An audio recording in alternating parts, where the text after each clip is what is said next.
నమస్తే, welcome to it's UTV devotional. నేను మీ నందు. ఇవాళ మనతో పాటు స్టూడియోలో ప్రముఖ ఆధ్యాత్మికవేత్త జయేష్ శాస్త్రి గారు ఉన్నారు. మరి గురువు గారితో మాట్లాడి ఆగస్టు మాసంలో 1 to 15 వరకు ఏ రాశుల వాళ్ళకి ఎలా ఉంటుంది అనేది గురువు గారిని అడిగి తెలుసుకుందాం. నమస్తే గురుజీ. నమస్కారం. గురువుగారు, ఆగస్టు మాసంలో మన ద్వాదశ రాశుల వారికి ఏ విధంగా ఉండబోతుంది అనేది మనం మాట్లాడుకుందాము. ముందుగా మేషరాశి వారికి ఏ విధంగా ఉండబోతుంది? శ్రీ గురుభ్యో నమః. శ్రీ మహాగణాధిపతే నమః. శ్రీ మహాసరస్వత్యై నమః. హరి ఓం శ్రీమాత్రే నమః.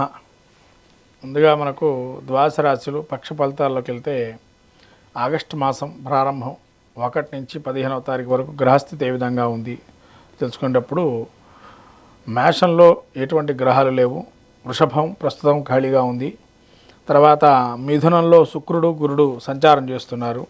అలాగే కర్కాటకంలో బుధుడు రవి, సింహంలో కేతు, కన్యలో కుజుడు, తులలో మళ్ళీ ఈ యొక్క చంద్రుడు మాత్రం తిరుగుతూ ఉంటారు. గ్రహ సంచారం 2.5 రోజులకు ఒకసారి. అది వృశ్చికం, ధనస్సు, మకరం, కుంభం, మళ్ళీ కుంభంలో రాహు, మీనంలో ఈ యొక్క శని వక్రగమనంలో ఉన్నారు. ఇటువంటి గ్రహస్థితి మనం ఈ యొక్క 1 నుంచి 15వ తారీఖు వరకు ఆగస్టు నెలలో ఉన్న ఫలితం. ఓవరాల్గా చూస్తే కనుక దీనివల్ల ఒక యోగం అయితే ఉంది. గురు శుక్రుల కలయిక అనేది కలిగింది ఇక్కడ. తర్వాత రవి బుధుల కలయిక ఉంది. ఈ కలయిక చాలా విశేషంగా యోగిస్తుంది ఈ యొక్క కొన్ని రాసుల వారికి అని చెప్పచ్చు. ముఖ్యంగా మీరు అన్నట్టుగా మనం ఈ యొక్క కలయిక దేనికి సంకేతం అంటే, గురు శుక్రులు ఏంటంటే కాంబినేషన్ అనేది ఇద్దరు గురువులు, ఇద్దరు శుభులు. ఈ శుభగ్రహాలు రెండూ కలిసి ఉండడం అనేది చాలా విశేషమైనటువంటిది. ఇవి ఏదైతే కూడా 1, 5, 9 స్థానాల్లో ఉంటే కనుక యోగవంతంగా మంత్రివర్గంలో ఎవరైతే అంటే ఇప్పుడు జనరేషన్లో పుట్టేటువంటి వారు ఎవరైతే ఉంటారో వాళ్ళకి యోగదాయకమైన ఫలితాలు ఉంటాయి గురు శుక్రుల కలయిక వల్ల.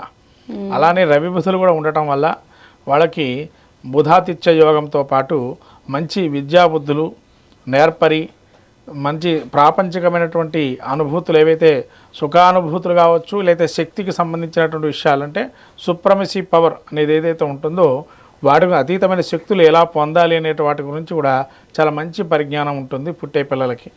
అంటే ఈ మాసంలో 1 నుంచి 15వ తారీఖు పుట్టేటువంటి పిల్లలకి శ్రావణ మాసం మొదట్లో వీటి యోగం ఇస్తుందని చెప్పచ్చు. ఈ 2 గ్రహాల యోగాన్ని వీటిని మనము ఏ విధంగా కొన్ని రాసులకు ఏ విధంగా యోగిస్తాయి, కొన్ని రాసులకు ఏ విధంగా యోగించిన విషయాలు చెప్పుకుందాం.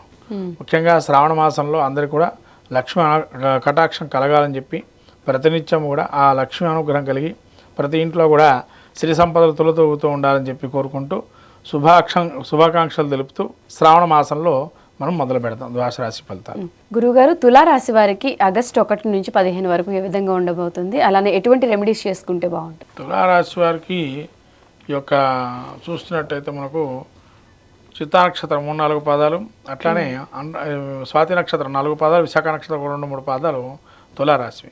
తులారాశి వారికి పంచమంలో రాహు, వక్రగంలో శని పంచమస్థాన స్థితి అయి ఉన్నాడు. అట్లనే ఈ యొక్క శుక్రుడు గురుడు వీరికి భాగ్యస్థానం 9వ స్థానంలో ఉన్నారు.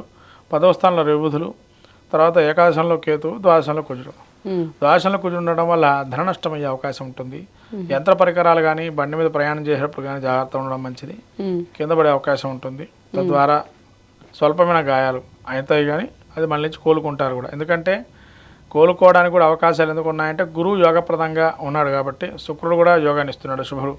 అట్లనే రవి కూడా దర్పం, అహంకారము, అందము, అనేక రకాల చాతుర్యం, వాక్చాతుర్యం పెరగటము, మీడియా రంగంలో కావచ్చు, తర్వాత వ్యాసంగాల్లో కానీ కొత్త ఆలోచనతో ముందరకెళ్తారు. తద్వారా ఆలోచన పరిజ్ఞానం చాలా బాగుంటుందని చెప్పొచ్చు. రవి బుధుల కలయిక కూడా చాలా అద్భుతంగా ఉంది 10వ స్థానంలో.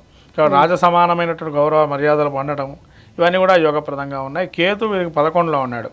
కేతు 11లో కాకపోతే అన్నదమ్ముల వల్ల కొద్దిగా ఏమైనా ఇబ్బందులు కలగటం, వాళ్ళు కొద్దిగా వీళ్ళ మాట వినకపోవటం, వాళ్ళు ఏదైతే సంపాదన వీళ్ళకి స్థిరాస్తి సంపాదనలు ఏమైనా ఉంటే కనుక అన్నదమ్ముల మధ్య పోట్లాటలు కానీ వాళ్ళకి సంబంధించిన ఇబ్బందులు కలిగే అవకాశం ఉంటుంది. తర్వాత రాహు వీరికి పంచమంలో ఉన్నాడు. కొంత ఏంటంటే పూజ్యత ఉంటుంది, కానీ వెళ్ళిన చోటల్లా పూజ్యత ఉండదు, 1-2 చోట్ల ఉంటుంది. తర్వాత ఈ రాహు ఏంటంటే పంచమంలో ఉండడం వల్ల కొంతవరకు కొన్ని మీరు విమర్శించేటువంటి వారు కూడా పెరిగే అవకాశం ఉంటుంది అని చెప్పచ్చు. పంచమంలో వక్రగమంలో శని ఉన్నాడు అని చెప్పచ్చు. సంతాన మూలకంగా కొంతవరకు ఖర్చు అయ్యే అవకాశం ఉంది. తర్వాత నరాలకు సంబంధించిన బలహీనత కొన్ని ఉంటాయి. ఆ నరాలకు సంబంధించి చూపించుకోవడం, వైద్యం సంప్రదించడం వల్ల మంచి ఫలితాలు ఉంటాయి. మొత్తం మీద తులారాశి వారికి గురు శుక్రులు యోగప్రదంగా ఉన్నారు. తర్వాత రవిబుధులు యోగప్రదంగా ఉన్నారు. వీరు అవయోగాన్ని ఇచ్చేది కుజుడు, అట్లనే శని. కాబట్టి శని కుజులకు అవయోగం ఉంది కాబట్టి సుబ్రహ్మణ్య క్షేత్ర దర్శనం, కాలభైరవాష్టకం, వెంకటేశ్వర దర్శనం చేసుకోవటం, తర్వాత శక్తి క్షేత్ర దర్శనం ఆదివారం రోజు చేసుకోవడం వల్ల మంచి ఫలితాలు ఉంటాయి. ఓవరాల్గా అన్ని రాశులకి ఏదైనా ఒక రెమెడీ చెప్పగలరా గురూజీ? మా మొత్తం మీద ద్వాదశ రాశి వారికి గురు శుక్రులు రవిబుధుల కలయిక యోగప్రదంగా ఉన్నాయి. కానీ న్యాచురల్ గ్రహస్థితి చూసినట్టయితే కొంత ఈ గురు శుక్రులు ఏదైతే కలయిక ఉందో తృతీయ స్థానంలో గురుడు అవయోగాన్ని ఇస్తున్నాడు. అట్లాగే రాహు శని కూడా అవయోగాన్ని ఇస్తున్నాడు. అంటే ఈ 15 రోజుల్లో శ్రావణ మాసంలో అత్యద్భుతమైన రోజులు కొన్ని ఉన్నాయి మనకి. అవి ఏమిటంటే 1వ తారీఖు అష్టమి స్వాతి నక్షత్రంతో ప్రారంభమవుతుంది ఆ రోజు. మళ్ళీ 15వ తారీఖు మనకు కరెక్ట్గా ఈ యొక్క శ్రవణ నక్షత్రము తదుపరి అయినటువంటి నక్షత్రాల వరకు ఉంటుంది. సంకష్టహార చతుర్థి కానీ ఈ శ్రవణ మళ్ళీ పౌర్ణమి కానీ ఇటువంటి మహత్తరమైన రోజులు ఉంటాయి కదా. ఈ పర్వదినాలలో ఏదైనా కానీ తోచిన దానం ధర్మము, ముఖ్యంగా ఈ మాసంలో గొడుగుని దానం చేయమన్నారు. గొడుగు కానీ ఎవరికైనా చలితో బాధపడుతున్నటువంటి వారికి వర్షాకాలంలో వాళ్ళకి కప్పుకున్న రగ్గులు కానీ, తర్వాత ఈ యొక్క రెయిన్ కోట్స్ కానీ అలాంటివి కనుక చేస్తే కనుక కొంతవరకు వాటి నుంచి ఉపశమనింపించి వేరే వాళ్ళకి ఇవ్వటం వల్ల, అంటే ఎవరు కొనుక్కోలేని వాళ్ళు, భిక్షగాళ్ళు ఉంటారు, వాళ్ళకి వస్త్రాదులు అటువంటి వారికి చేస్తే చాలా మంచి ఫలితాలు ఉంటాయి శ్రావణ మాసంలో. అంటే ముఖ్యంగా గొడుగు దానం అయితే చేయమన్నారు.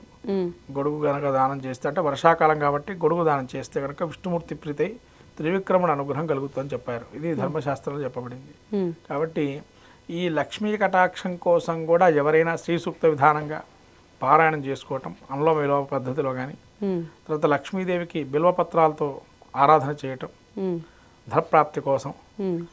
అలానే మనకున్న నెగిటివ్ ఎనర్జీ పోవటానికి ఏం చేస్తే బాగుంటుందంటే బిల్వపత్రి చెట్టు ఏదైతే ఉంటుందో ఆ చెట్టుకి కింద కూర్చొని మహాలక్ష్మి ఆరాధన చేయటం వల్ల మంచి ఫలితాలు ఉంటాయి.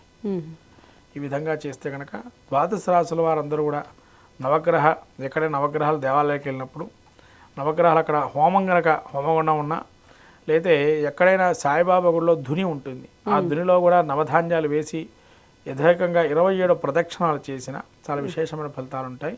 కాబట్టి ఈ విధంగా చేయటం మంచిది.